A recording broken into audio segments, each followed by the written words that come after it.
Next question, we'll start with Mr. Bailey. How do you plan to address the homeless issue in Riverside?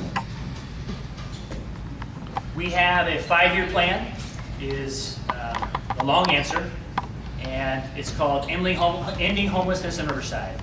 Now that's a vision, that's a very high goal to set. We have 1,500 homeless individuals in Riverside, but we really only see 150 of the chronic homeless that are out there. Those are the ones that are taking up most of the resources when it comes to our homeless outreach team and or our police officers or code enforcement, our Parks and Rec department. And so we set up a team of those various departments for the chronic individuals that might be in parks, setting up camp, or in the little alcoves around businesses, making people feel uncomfortable or affecting someone's business. And I get calls typically once or twice a week from either a neighbor reporting a homeless person in a business's backyard or dark space. And so there's one team that goes out and says, listen, you can't set up shop here. You can't make your home here. You have to continue on. And you're going to have so much time before we take your stuff and we force you to move on. Then there's the 5-year homelessness plan that encourages communities of faith and other nonprofits to support the homeless that are in need, those that are looking to move out of homeless, those that are looking for housing, because some of these people are shelter and service resistant. And so we have another plan that's going into effect for those other 1,500 homeless individuals.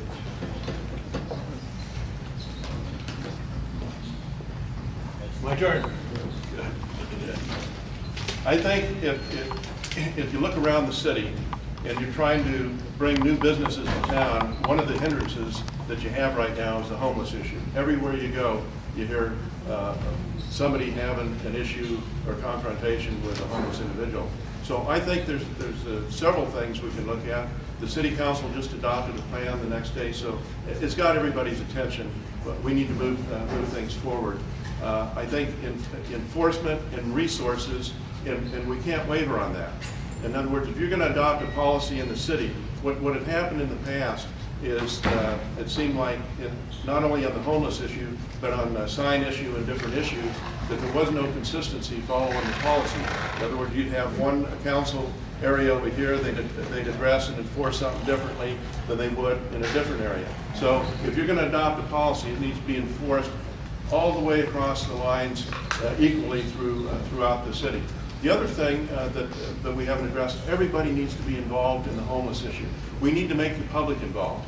We send out a magazine, the Outlook magazine, regularly, quarterly, that talks about things in the city. It only talks about everything that's good going in the city.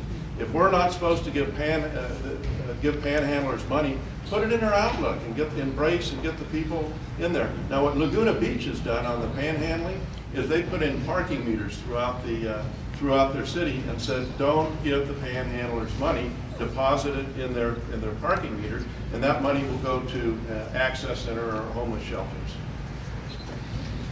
So the first year, the plan does have a marketing campaign, and it addresses some of those issues, being panhandling. And aggressive panhandling is not accepted, but panhandling in general. So that marketing campaign is something to the line of, don't give change, give to change. So we've established a homelessness fund for people to give money to support the homeless programs that we have. We have $1 million going into the homeless programs, whether it's the outreach team, whether it's the Access Center, whether it's Path of Life Ministries, that is our contractor that shelters and feeds homeless individuals every night and every morning. And I'll have to stop.